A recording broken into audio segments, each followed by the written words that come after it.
Hi, I'm Rhea Seehorn, and I was just talking to Kara on Really Famous podcast. And it does feel like you're talking to your best friend, which is making me a little anxious that I said things I shouldn't have said. But this is a great podcast, and now I'm going to go back and listen to all of them. It's definitely a good conversation.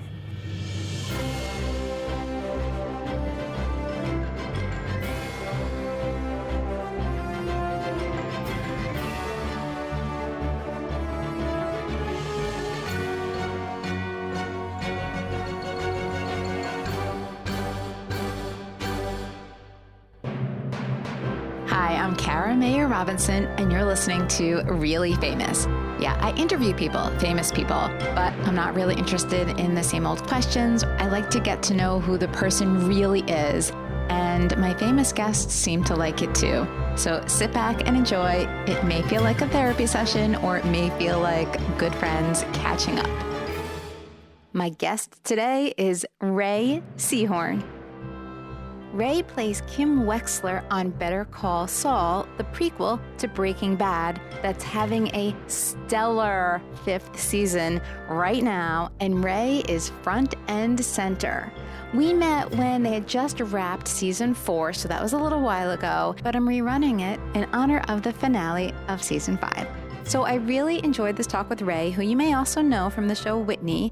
And at the end of our conversation, we recorded a fun and funny video, which you can catch right now on my YouTube channel, youtube.com/reallyfamous, along with a few talks with Patrick Fabian, who plays Howard Hamlin on Better Call Saul. And next week, I will reach into the vault for my talk with Michael McKean, who was also on Better Call Saul. He played Chuck McGill. So I like Rhea, and I think you'll like her too. Here we are in New York City. Kick back and totally relax, please. Okay. Because this is just like totally informal. Like we're just gonna have a conversation. Great. So it's called Really Famous, just so you have a little background. Yes, and everyone loves it, but I only just started listening to it. Oh, okay. My apologies. Please. Do you have some creepy fans, I'm wondering? Of course. Of course. For the most part, I've had really nice fans, but people are strange. Like, what do they do? Tell me some strange stories. Let's get into the fun stuff. Well, it's, there's also, this is very sweet, because I mostly have just super nice, very respectful fans that want to talk about the show or the character or any of the characters they've loved me playing, and that's a fun conversation. They want to tell you what was accessible to them and what made them think and what was interesting and this, that, and the other. And every now and then you do get someone who honestly is having trouble digesting that you are outside of the television, and like they think you're a mirage or something. They can't get a hold of themselves. Yes. And they're having trouble speaking. And I'm looking at them and I'm thinking, I've behaved that way a few times in my life, so I feel for them. So I just think I want them to walk away from this and later be able to tell someone that they did meet me and had a conversation with me. So I try to say, what is your name? But I've had people just stumble. They cannot get their own name out, and they start falling apart.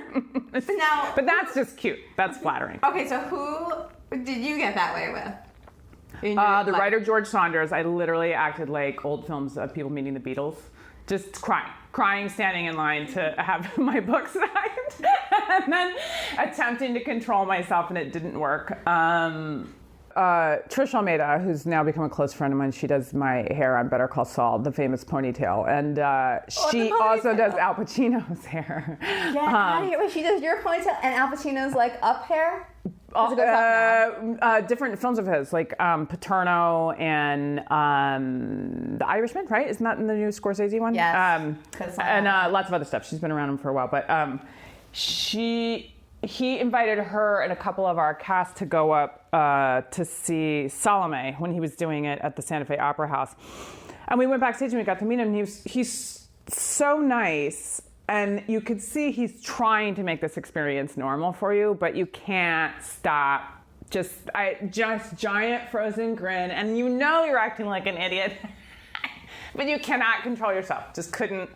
I could not. It's Al Pacino. It's Al Pacino, and then a part of your brain keeps saying it's so weird that he looks and sounds like Al Pacino, which just makes zero sense. But you have an experience, I guess, on a much lesser scale that someone is having when they're talking to me, where they just you can't, well, he's such an icon as well, so it was sort of insane that this person, like, how are you just walking around? Don't we have to keep you in a glass box in a drawer and then just take you out for special occasions or something? Yeah. But he was so nice and normal. That's crazy. I mean, not normal, he's Al Pacino, but yes. fantastically I mean, he's one normal. of the icons. Like, he's right, exactly. There's so many icons, but he's really like at the top of the top. He is fresh on my mind because I had to do a little research over the weekend for somebody I'm interviewing later this week who is in The Godfather Part 3. Oh, okay. And of course, I know everything about The Godfather and The Godfather Part 2, but I never watched The Godfather Part 3. I've never seen 3.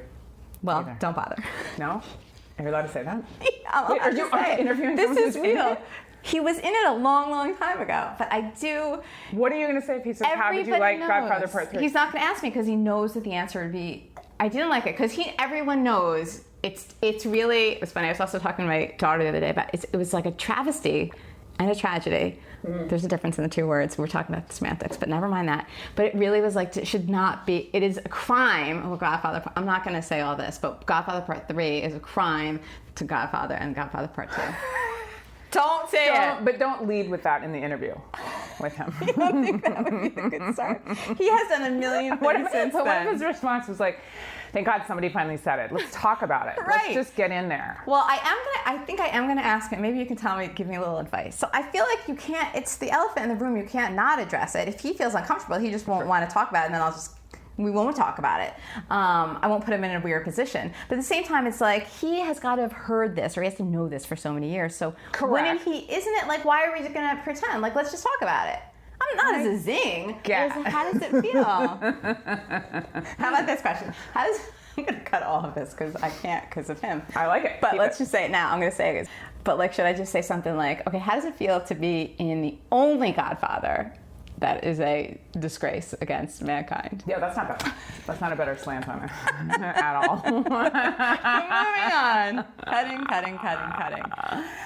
Miriam Seldes was another one. Famous New York theater stalwart. Who So you were a unfortunately little passed away. starstruck. I was an understudy that got to go on Broadway, and Jerry Zak has the understudies have to be at rehearsal the whole time, and I used to just stare at her, and it could not, again, as I was describing her, I couldn't control myself. One of those things where in your head you're telling yourself, stop.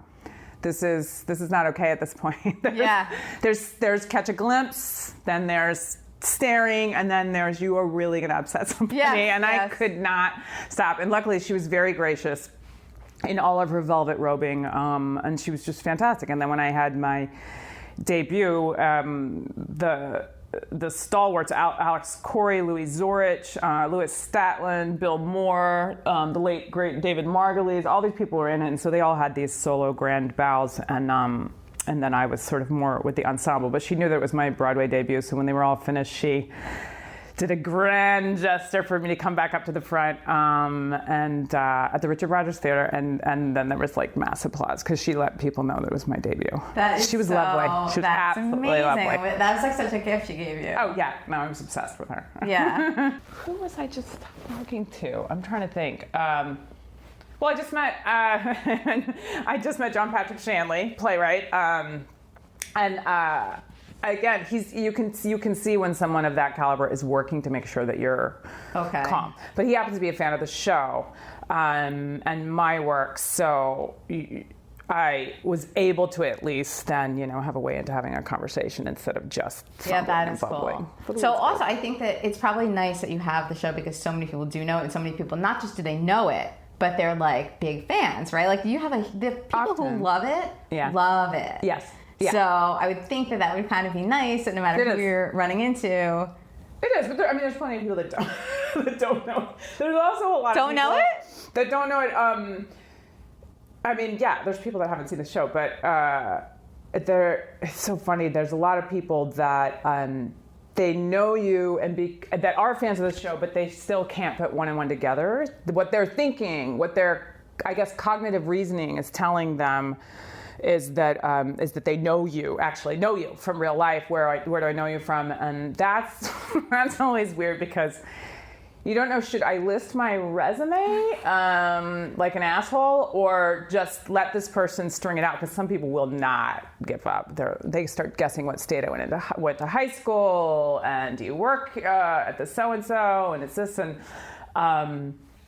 I'll never forget when I was on Whitney, the sitcom Whitney, we had all gone out, and there was this deli that a lot of us went to lunch at a lot, and we would go together on the break before live show, and people recognize Whitney constantly, obviously, and then Crystalia is doing a lot of stand-up, and then more and more that was Zoe Lister-Jones and Malik, and for whatever reason at this one deli, like it was never me, and I wasn't dying to be recognized, but after a while you did feel weird that you're sitting with the whole cast and they're still not getting it. So one day we're going through the line, and this deli does not exist anymore. What was it? Charlie's Pantry. It was in Studio City. I'm sad it's gone. It was really great. But we're coming through the line, and it's sort of almost Jones on Third kind of deli. You're ordering sides and stuff and pushing your tray down. And the cashier one, this is so bad. The cashier one goes, oh my God, I know you. I know you. And she gets all excited, and none of the rest of them. So they're sort of smiling, like, good, very good. Finally. And looking at me, and it's one of only 2 times in my life that I jumped the gun to say, oh, I'm so glad you like the show, which I'll never do again. That's why I don't help people if they can't figure it out, because what if they don't watch your show? Right. So I said, I was like, oh yeah, from Whitney, and I'm gesturing because my whole cast is standing there. And by the way, we're around the corner from CBS Radford where it shoots, and there's a giant billboard. And she goes, what? No, from this place called Big Chill, which is a frozen yogurt place on a different street right by the studio. She's like, no, from Big Chill, like around 3:30 every day, which is when we'd have a break. She's like, you're always in the corner, like eating frozen yogurt by yourself, and you're like, ah, and she's doing this horrible, like animal scooping motion. So like the George Costanza at the U.S. Open? She's an assistant manager there. Oh, she's like, I work that's at so the places. funny. She's like, that's you, right? You're always by yourself, always? With frozen yogurt? I was like, yes. So that tells me she didn't know anybody from the cast then. She did. If that's what's going on. No, she didn't, but she did try to follow up by saying, she said, what did you say about the TV show? You're on a show? And I was like, no, nothing. So Zoe Lister-Jones was on Whitney too. Yeah, she's fantastic. She was on Really Famous as well. I interviewed her. Oh, was she? Yeah. She's so great. She's her. one of a kind for sure. Yeah. She had a great movie out last summer. Yes, called Band-Aid. Yep. Yes. Yeah. Great movie. I know. So she's so funny. Super talented, super funny. Yeah. So that's so funny. So were you on the billboard that she somehow missed? No. Okay, just Whitney it was. Just Whitney and I think Crystalia. But yeah, so. Okay. It's always a weird thing. And then there's also the, this is a good one when people will say, they'll say, you're on Better, I know you from Better Call Saul, you're on Better Call Saul. And they don't actually qualify it by saying that they like it.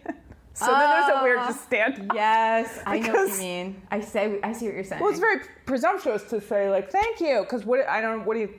Yes. Thank you for your ability to observe people. There's nothing to thank them for. Look at your recognition skills. But for the most part, people are nice, and then obviously there's strange people. I like the compliments that you can't figure out. This guy tweeted me recently, and I have really great fans on Twitter. I love them. But this man tweeted, actually I don't know if it's a man because you couldn't tell from the handle. But the person said, I love that you sound like a man. I think he or she thinks it's a compliment, but great. I'm so happy for you. What does that mean then? I have a lower register voice, and they're enjoying it. Okay. Isn't that nice? Okay, that's good. I say it's all good.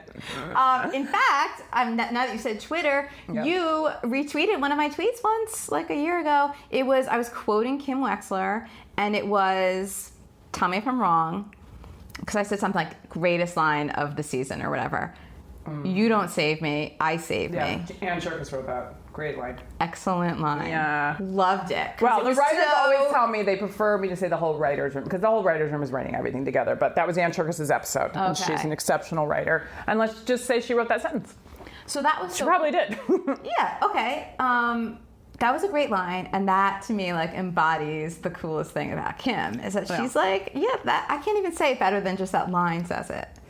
No, and the ponytail too. It's pretty great. Yeah, like working in doc review for days. It's amazing how many people that are fans of the show talk to me about that whole sort of triplet of episodes that involved going to doc review and being stuck there, and montages of just highlighting papers and you don't save me, I save me, and then trying to get a client, getting knocked back down. Yes. You're a lawyer, and we don't really need to say any more than that because most people will love the show anyway. They're going to know everything about it. But for anybody who doesn't, it's funny though if someone hadn't seen the show.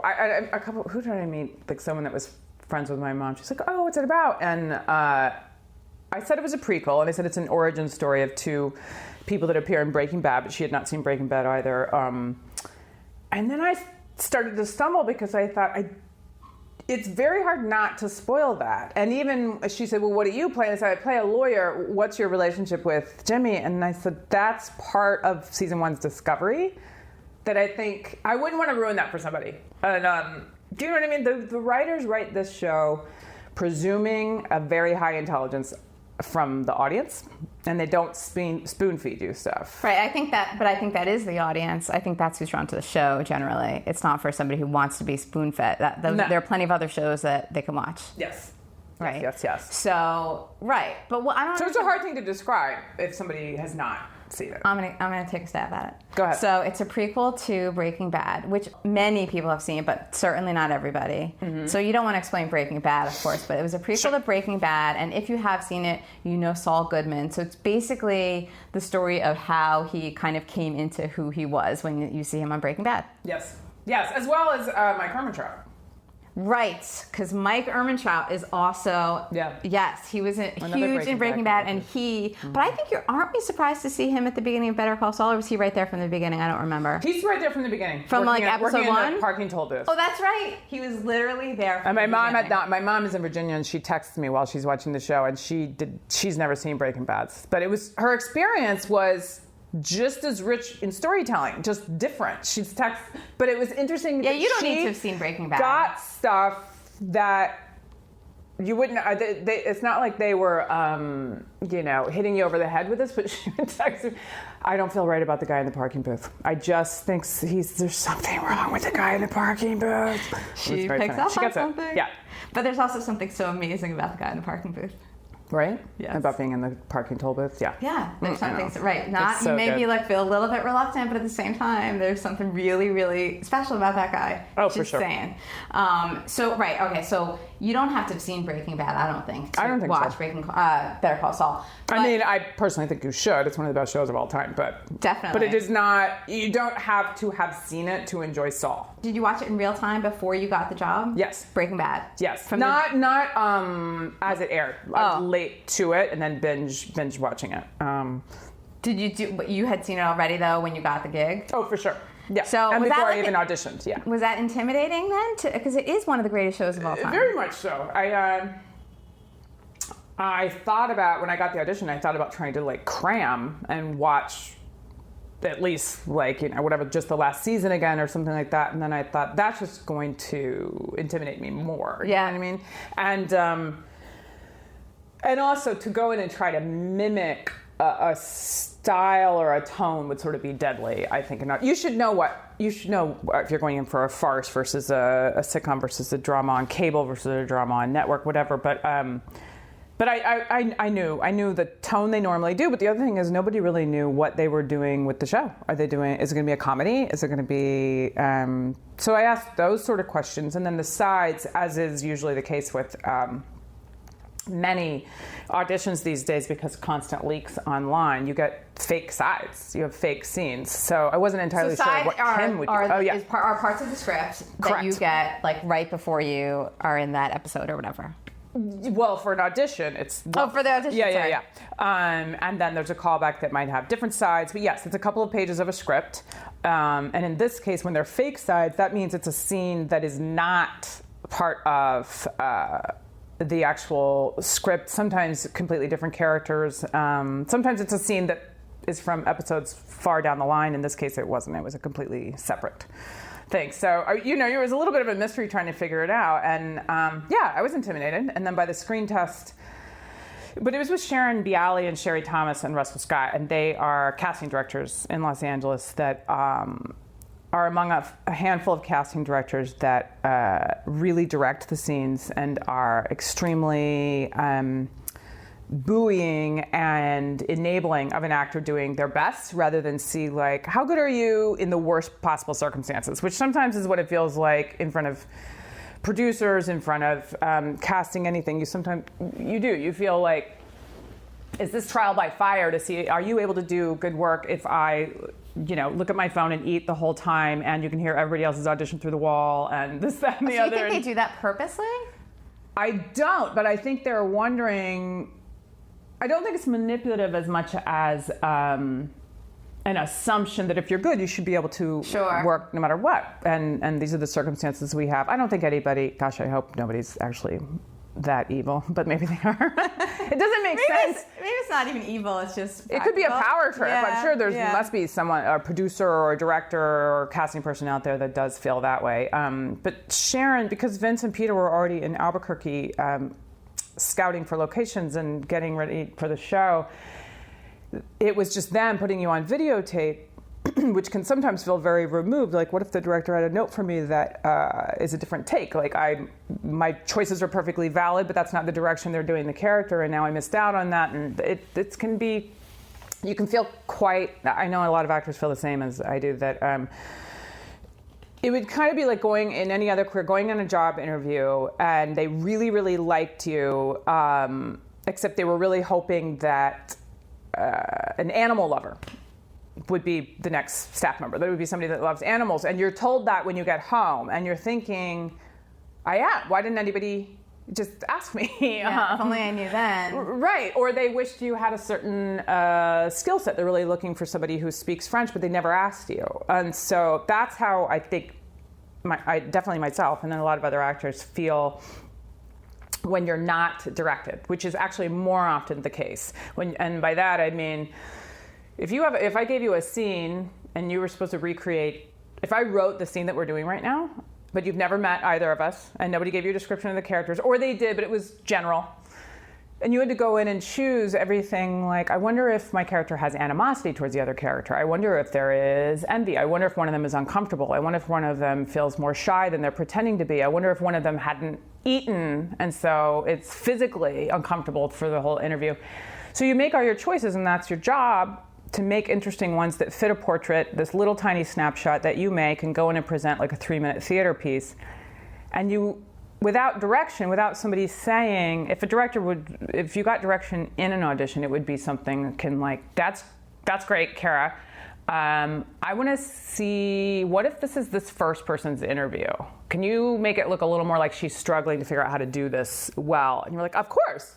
And for most actors, it's a joyous thing to say, of course, let's do variations on the theme. Let's do this. Because you can. Because you can. Right, that's what if you can't, I suppose you'd be horrified, terrified, and run. But that's what you do, so it's an opportunity to... That is definitely what I do, and I think, right, but if they don't I'll refrain from my opinion of people that don't. But if they don't, all you did was you took a guess, and that's not really a measure of your talent. And I would say this, if anybody out there who's casting, because Sharon Bialy and Sherry Thomas and Russell, they do this in spades. They make sure you left everything on the floor and send the 500 different takes or whichever ones they think are most appropriate for the storytelling that's going on. But here's the thing, that why it's good for the other side as well, as there are times when I have been in something where the person got it because the studio or whatever just thought they just are this person, they're just like that, and they just have that quality or whatever, and they quickly find out the person is not directable. And now it's too late. Right, because that you need to know in that meeting. That's what I'm saying. It benefits them as well to direct somebody. Even if there's one director friend of mine who said, it was Michael Slovis. He was saying he usually gives somebody direction, even if they are dead on, eerily nailed exactly what he wanted, he will still give them direction, because what if the next scene in the script is this person doing XYZ, and you're going to need to be able to see, can they take direction, and is this a collaborative art form to them? So he always gives direction, and I think it's great. And you will also instantly see who believes this is a team sport, this art form. So are you saying that there are plenty of people who do not see it that way? Is that what I'm reading? There are sometimes, and I always think it's weird because to me there's nothing more terrifying and more preventative of me doing good work in a scene than if I were to think that this is all about me. That's the most scary thing I can possibly think of doing outside of, can you please do a nude scene while using power tools? Like that would be like the only worst thing, I think.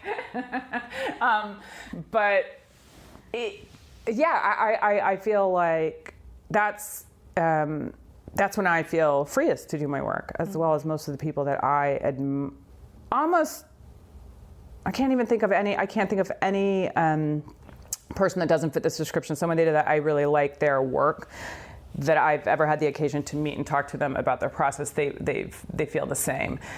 It's got to be terror that makes you act like you're on an island, I think. Because why wouldn't you want everybody to help? The scene's never about you. It's about your scene partner.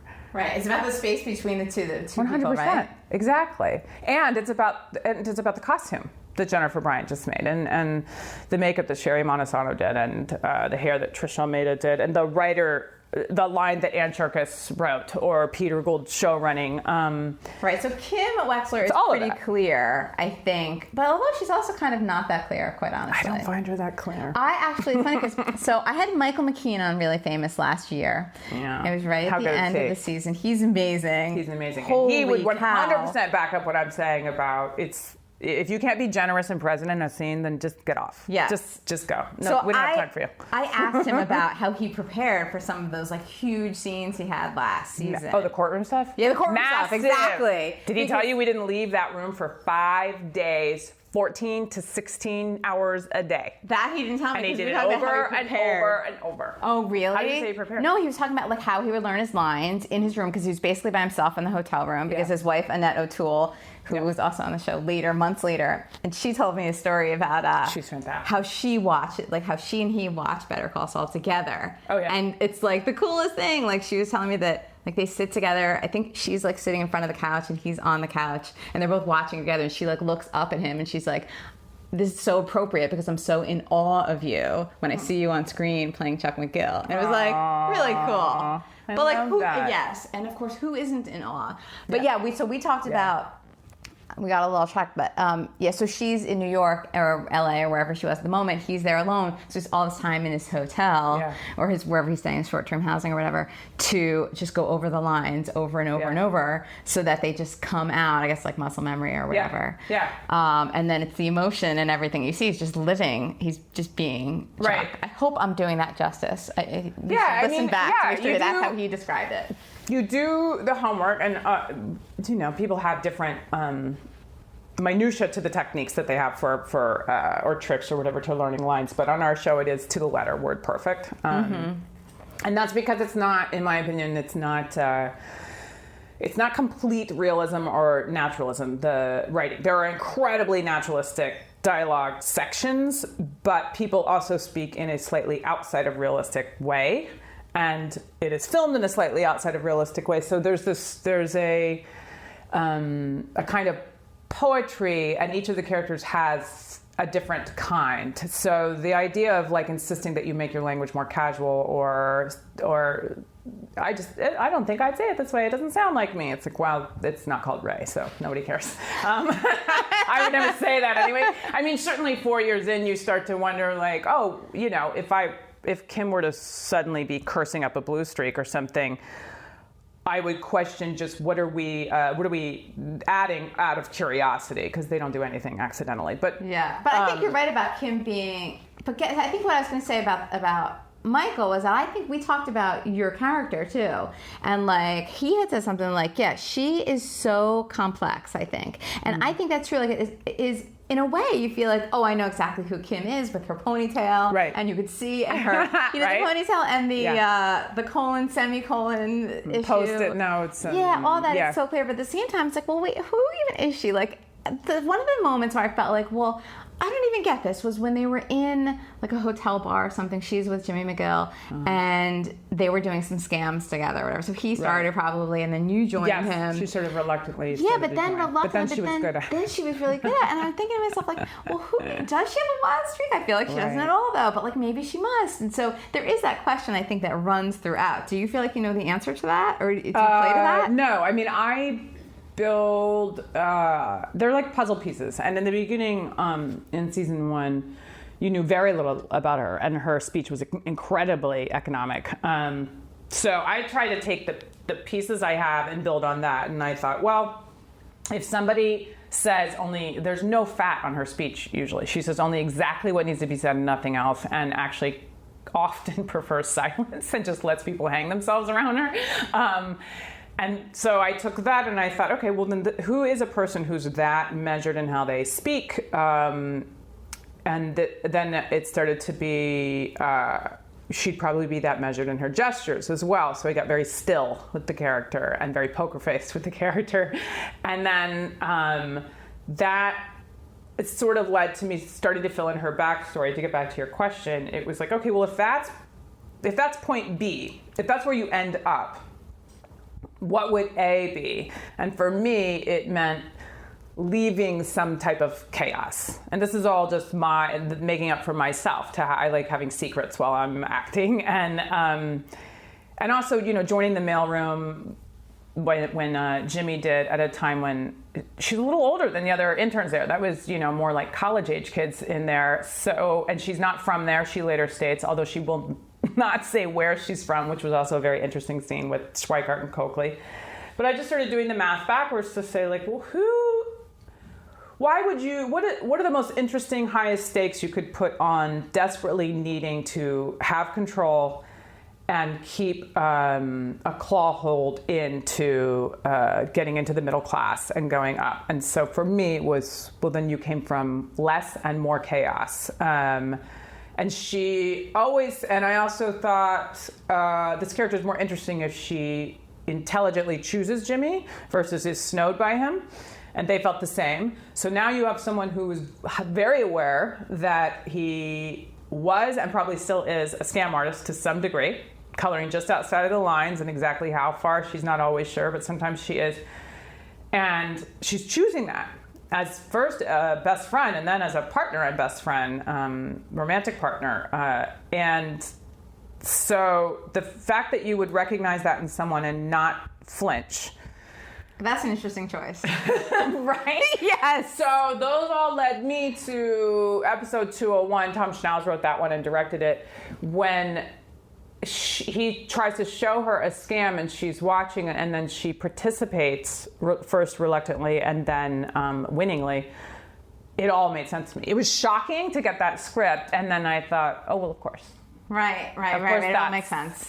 Either she was, or she observed it, or someone in her family did, or she grew up with it. All of those things. It makes sense to me. They've never written any. They're so good. This tapestry they weave, both in multiple storylines and then within your character as well, that anything that's revealed feels embedded from day one, once you see it. Do you know what I mean? It's like you find it like, oh, of course I win knitting competitions. Right, like, of course. Nothing feels like a stunt. Right. Ever.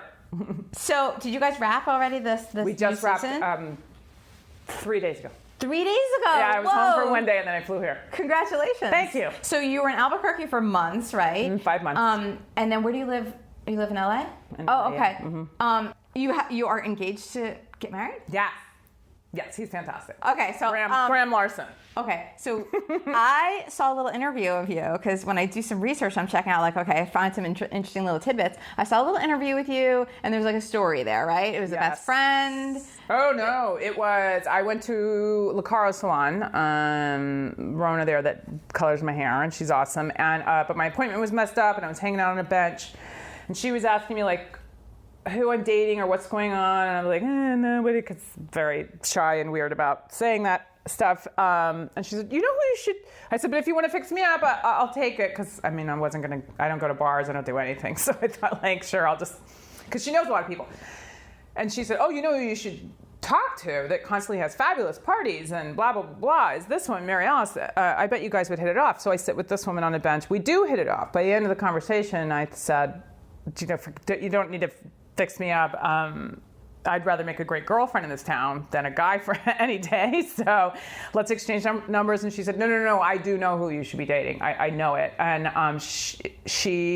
that was Mary Alice Haney, and she set me up with her ex-husband, who is now my fiance. It's a little bizarre. So he was her ex-husband at the time, so they weren't just separated, because that would be a little bit trickier. She was already remarried. Oh, okay. And she knew, because she knew him so well, and she knew you right away. She knew me for 45 minutes. But she knew, she got some sort of, you connected fast friends. Vibe. Apparently she'd set him up before. I like to pretend that it never... He had never dated anybody until she met me. Okay. So you met, and the rest was history? That was how long ago? Been together ever since. That was 6 years ago, I think. 6. I think it's 6 years ago. Okay, so all is good. You're getting married. Do you have a date? Wait, maybe it's 5.5. I'm not sure. We've been engaged for 3, though. You've been engaged for 3 years. Yeah. And everyone always thinks something's wrong. There's nothing wrong. So what's the story there? Except me. What's the explanation? He had a huge, gorgeous wedding that was so beautiful and lovely that In Style magazine had to cover it on the Isle of Capri. I think they took over the entire Isle of Capri or something. It was just insane. Plus, she's this incredibly gifted fashion stylist, but now fashion maker, has her own line of dresses. Haney, everybody should buy them. And but it was, and he was a film producer at the time. Now he's a successful realtor at Sotheby's. So this massive party affair, and he loved it, but has no desire to do that all over again. But I have not been married, so he's willing to do whatever I want. He'd do justice of the peace as long as we could bring their boys, and now my boys, with us. Then he'd be fine, but I want something. And I am not... Are you married? Yes. What was your wedding like? Okay, so I was not really into the whole big wedding thing. I don't want a giant wedding. Not really. But I don't want just justice of the peace either. Right. So, although there's a certain romantic quality to that. There is. Those pictures when you see like somebody really cool and it's like a black and white picture and you're like, oh, you should be on a book cover. Yeah. So, I mean, there are shades of gray. Like, it doesn't have to be one or the other. That's my issue. Right. So, at the time, I remember I really was like, the whole wedding planning thing, I was like, blah, whatever. I would go and visit places with my mom, and like I'd be like, I'm just depressed looking. Like, I just don't feel like this is me. I don't know why. I was never one of those girls who was like always dreaming of her wedding day. No, that's just it. I never had the binder under my bed with like wedding dresses. I never thought about it. Nothing. Never occurred to me. I'm with you. So my mom was bringing me around. I'm like, I just don't know. And then I kind of wanted to just go to like the Caribbean or something and do that kind of wedding, like a destination kind of thing. But I knew that like everybody would be disappointed in me or whatever. So finally we saw a place, and I knew instantly that's where I wanted it. Really? Yes, it was Rockefeller Center. So we got married at Rockefeller Center in a restaurant called the Sea Grill, and it was like right in the middle of New York City, and it was the summer, and there was just so much. It was so festive, and I felt like this feels like a good way to start a marriage to me. Yeah. And that's what we did. How many people? Not a lot. It was maybe 120 or something like that. So it wasn't huge, but it wasn't like teeny. Yeah. And it was so much fun. And I have to tell you, like, one of the greatest nights of my life. Like, really? So much fun. I love that. Yeah, loved it. You wouldn't change a thing. Wouldn't change a thing. That's and so good. I didn't want that. So I'm glad that we did it. Yeah. And it's a great memory. And it was just right for me. Like, we got rid of traditions that I thought were dumb, that I was not into. Like, this doesn't feel right to me. And then little things that like I liked, we did. I like that. I like it. Yeah, I went to just 2 places. Maybe I only went to 1. It's so I shut down whenever I think something is a racket. So, like, I won't participate. As soon as I think the rules are all messed up, I'm like, I'm out. I'm running. I won't even run the race like that. I fold my arms and I take my toys when I go home. I get that. So I think I went to one place that was like a vineyard. And it was beautiful, and they had little tables and little chairs and this beautiful breeze and, white gauzy curtain. I was like, this is perfect. And I love the wine. I'm not going to say who it was. And I asked them, so do you guys do weddings here? You must do weddings. Oh, yeah. And like 3 minutes in the conversation, the questions of, are you going to want these chairs that are here? I said, you mean the ones that are currently sitting right here? Yes, I would like these to stay. Oh, okay. because we charge per chair. And then, do you want the tables? And do you want the tablecloths that are on those tables right now? And I asked someone, I said, so you will literally take them out if I don't pay for them, even though they pre-exist? They live here. In this room. Right. Yep. And do you want the floor, actually? Yeah. And Were the ceiling? The ceiling. Oh, right. Okay. And then came, are you going to have more than, I think it was like 40 people or whatever. I said, I'm not sure. I'm just like, okay, because anything over 40, for every 20, actually for every group of 20, there has to be a porta potty. Because our sewage system can't handle that many people. That's like, not good. Wait, so we're putting porta potties out in front of this beautiful vineyard? No, we don't allow that. They have to be at the closest parking lot, which is Home Depot, and then you have to pay for a shuttle to take people back and forth to go to the bathroom. Not a good option. Yeah, immediately. And Graham's like talking to someone up in the front lobby, and I come back, just fumes coming out of my face. He's like, what's going on? I was like, we're late. We're not getting married. But those are the things that will turn you off from getting married. I get that. I was not happy. So it's not like an inner thing of like, I don't feel like getting married. It's like a wedding thing? Yes, I want. It was the same as like the funeral business. I feel like the times of my life, unfortunately, I've had. And having babies too, like the baby supplies. I heard the baby thing. That's awesome. a racket. Yes, and it's not the same cost in apparently any other first world country to have a baby. Nope. You basically don't need 99% of the things that they make you think that you need. And they won't.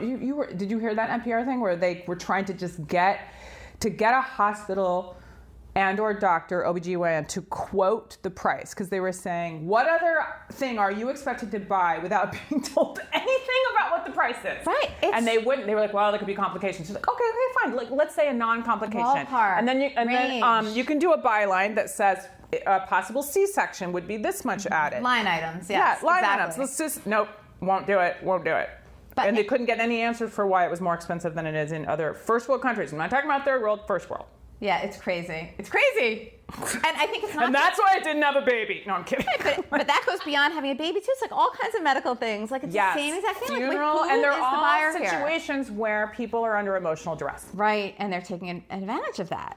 It's really disturbing. Makes me so mad. All right, so you can get married though without. So I'm just going to go to my give grave with that. resentment. That will work well for marriage, right? Yeah. People love that. So, how does he feel about all those rackets or whatever? He agrees, but then he agrees, but then he's like, well, then let's just do justice of the peace. I'm like, no, I want to do something, but you'll find your thing. I think I would just want to do like a cocktail party where I invite friends. And then they don't realize what's happening, and I clink a glass. I'm like, oh, we're also doing vows, and then that's it. By the way, that was one of my things when we planned the wedding. I said, I want this to just feel like a cocktail party. I want this to just be a cocktail party. I want everyone to have a good time and it not be wedding-y. Yeah. And that was that was our approach, and it worked, and everybody had a good time. Oh, that's awesome. Like drinking going on and like dancing going on. Did you wear a wedding dress? I did. Like wedding, like big.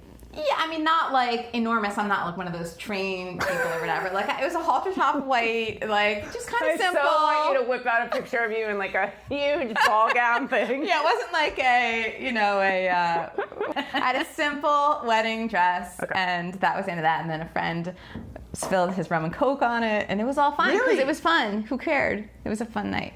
Oh. So just avoid all the traps. So I'll do something. You have stepsons? Yes. Okay. Oh, almost stepsons. I mean, they've been calling me stepmom. How old are they? They are 9 and 11. 9 and a half and 11.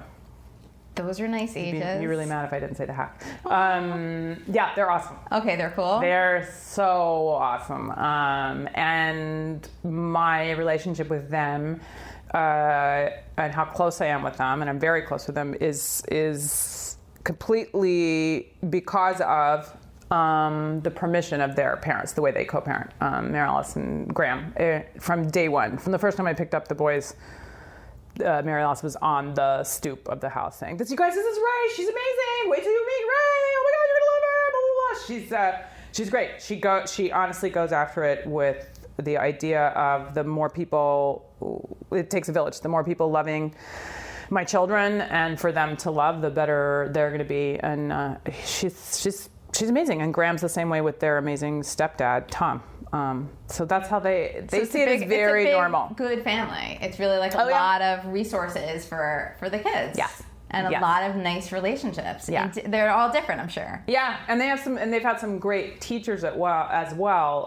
That I did not grow up with this mentality at all, but I think it's somewhat the era. I feel like you knew, even before my parents were divorced, I remember being in 4th grade and you knew the 2 kids in class whose parents were divorced. You knew who they were and you felt a little bit sad for them. And now it's usually, it's 2 people whose parents are not divorced in the room, Right. I feel like. Right. When I was thinking you were going to say you're sad for them because they should be divorced. I did grow up with one friend of mine, Mark, who we used to carpool together to, I went to an art school after regular school, and we would carpool there, and his parents lived in separate bedrooms in their house, and not in a cool, like, Kate Hepburn and Spencer Tracy separate house way, but because they had no relationship. They rarely spoke to each other unless it was necessary. They could not stand each other, and they did not spend time together in the living room together, nothing. But would tell Mark all the time, we're staying together for the kids. We're staying together until you guys are out of college. He was like, get divorced. This is horrible. And I was like, what kind of a portrait of marriage is that? Yeah, but they probably believed that they really were doing something good. They totally thought, this is and the they best. Just didn't say it. We don't want him to be from a broken home. And I was like, okay. Yeah. So what is your typical day like in LA? So what is you like? Okay, you're in Albuquerque obviously when you're filming. Now that you're done, you're gonna go back after you're in New York for a little while. You're gonna go back home, and then like, what's your life like? Well, the first 2 weeks is staring at a wall and fighting mild depression. Is it like after you're done, you feel like there's a coming down? Loss? I mean, there's also just a just mental, physical, and emotional. This ball that does not stop rolling. It does not. I don't care if you woke up not feeling well today. I don't care if you're tired, but it does not stop rolling, and it stops. And that idea to go from motion to inertia is hard and jarring, and as hard as the job can be sometimes and demanding, to be allowed to be myopically focused on something you love is such a gift and such a high that you do have to come down off of it. You do have to. It's like you've been in acting camp for 5 months, and suddenly you don't have. I'm not using one of my appendages. That's what it feels like. That's hard. It's weird and hard, and you've also been very close, tight knit with this family of people. But for me, it's more about I need to immediately generate other work. I don't do well with time off. It's a part of my brain that if I don't exercise it, the other parts of my area, the other areas of my life suffer. It's just I don't know. Yeah. I mean, like if reading is what makes your brain and your emotions calm, and then someone said no books. No more books. So you have to create and generate work for yourself, and I do. I'm editing, and I'm lucky that I'm busy. I'm not going to actually be sitting around. I won't be allowed to sit and stare, thank God. That's good, because that's the hardest thing. Yeah, I just directed by myself for the first time. I co-directed a short last season, but this season I directed one on 3 days off between shooting. So where can people see this short? Where I just finished shooting, so I'm going to edit. Katie Strickland is the lead, and she's fantastic. Oh, she was on Private Practice, and then that show. Shut Eye. Yeah. On Hulu. Yes, she's so great.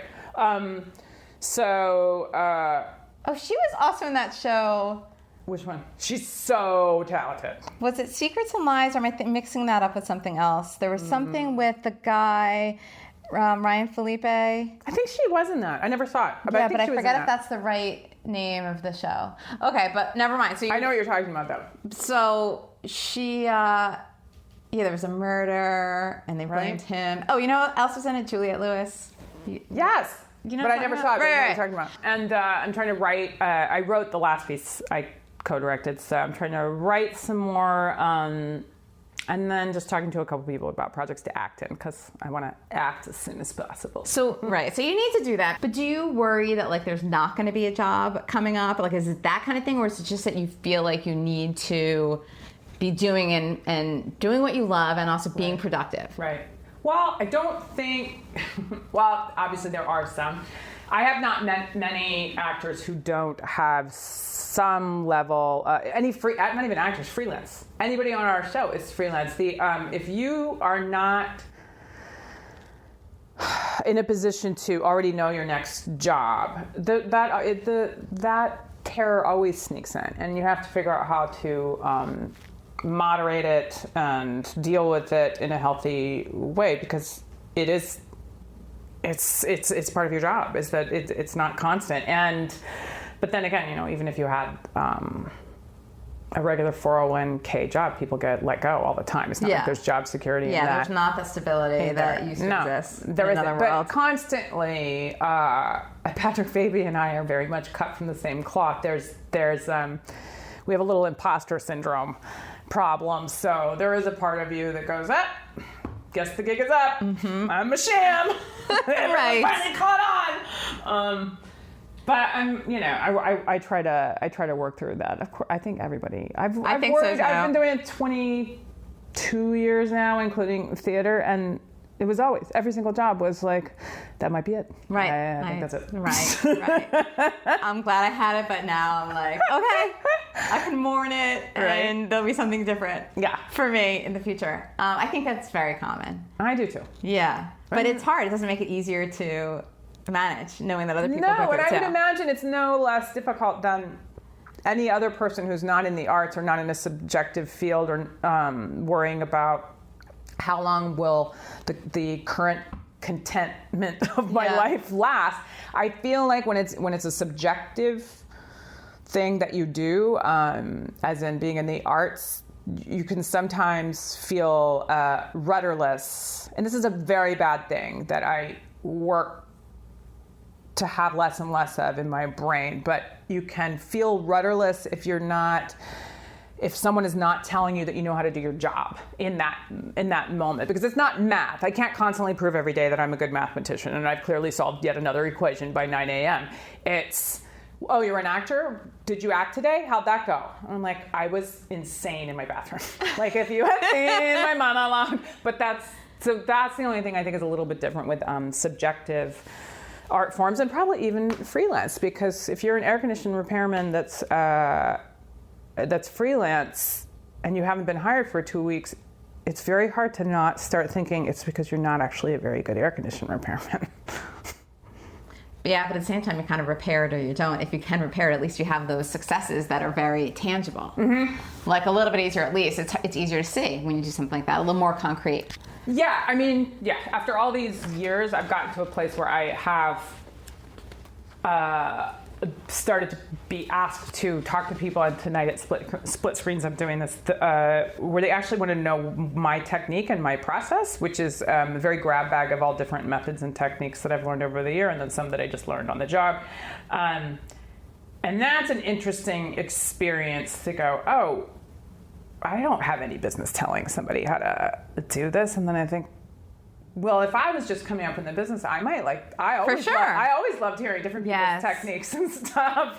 Yes, there are. You should be there describing it, and people do want to hear it. But it's actually there's also this tiny sliver. If I get past feeling embarrassed of myself, which will be hard this evening, there's this tiny sliver of comfort because of exactly what you said. When I talk about what I do as a craft, as how to, and I tell you, here's the how-to to repair an air conditioning unit, that is what's comforting. Because that's not ethereal or intangible or ephemeral. It is a skill set that can only get better. That's good. That's a good approach to take, and you'll be great tonight. I just feel it. I can tell. It's going to be great. We'll see. What's your biggest regret? In life or in my career? Life. That's hard to say. There are many things I would have done differently in my youth, but I wasn't mentally or emotionally capable of making a different choice. So it's more, I wouldn't say, does that make sense? It does, but what is it specifically?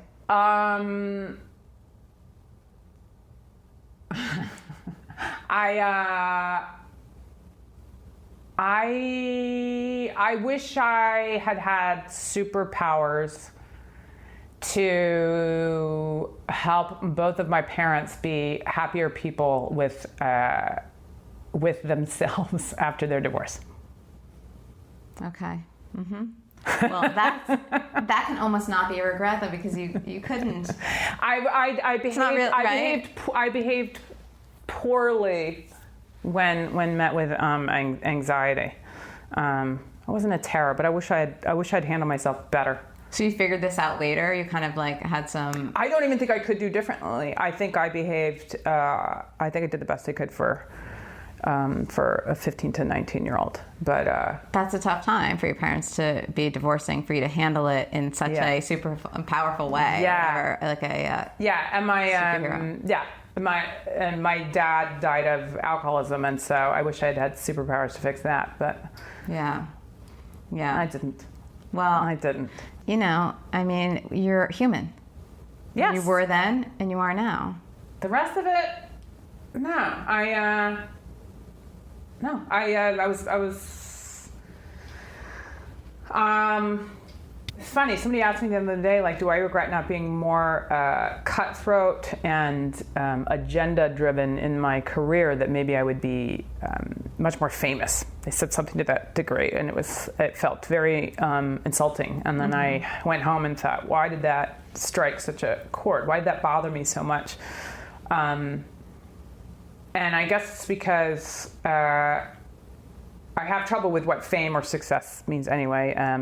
But we were talking about people earlier. Like, I wouldn't want to not be able to walk down the street. Right. Because clearly you do. But have I would fame. like to be able to greenlight the 5 scripts I read last year that I loved, and the director and writer and creator loved me, but the financiers wanted this list of like 10 actors that are enormous actors that would never do a project on this scale, but doesn't matter to them. So that's where you go like, okay, yeah, I guess famous, that would help, right? I could greenlight the stories that I want out there. I think it's such a small part of, a small portion of people who can actually do it, and everybody wants those few people, right. And there are only a few people who would really be able to do that. Like you'd have to be at such a level of fame, right? Yeah, but I can't say that I regret not being. I don't know. I could be better at the business side of it. I'm sure, but then there's other times where I'm at a party with someone that is just targeting who they have to speak to and this, that, and the other, and I go, I don't want to be that either. Yeah. I think I could do better than being the person that just stays over by the food table. It's just me. And I look for any person who can have a real conversation, because I'm very bad at small talk, and I'm very bad at smarmy talk, and I'm very bad at slick talk, and I'm not cool. So if there's one person who's capable of having a real conversation, you will find me there 4 hours into the party. I never made it past. There's many times I'm talking to whoever is right by the door, because I did not get into the rest of the But you're the person to talk to. Those are the good conversations. So somebody needs to find you next to the food table, because that's the best conversation to have. Well, if anybody's looking for me, I'm over by the door. I'm over by the door or right by the the food. door. So the last question that I always ask is 2 parts. So I feel like you kind of already answered it, but let's give it a shot anyway. Who do people think that you are? What's the image of Ray? Oh, I thought you meant who they mistake me for. Some people have said that Claire exact Danes. thing. Claire Danes, that's right. There is a Claire Danes-ism there. I never thought about it though. A blonde Lauren Graham. Apparently, it's when I'm speaking and my gestures. Your specifically while acting. They will say it reminds them of so her. Funny. I never thought of either one, but I see both. Okay, Yes. That's who they think you are on the surface. You mean that they're wrong about? No, it can be right or wrong. It doesn't matter, because the second part is, who are you really? Well, what's interesting to me is how I can tell what show you like me from, and even plays, by the way you approach me. So people think I am much like my character. So the people that like Kim are very tentative. People are more scared to walk up to me than some of the other roles I've played, because they think I'm going to be severe.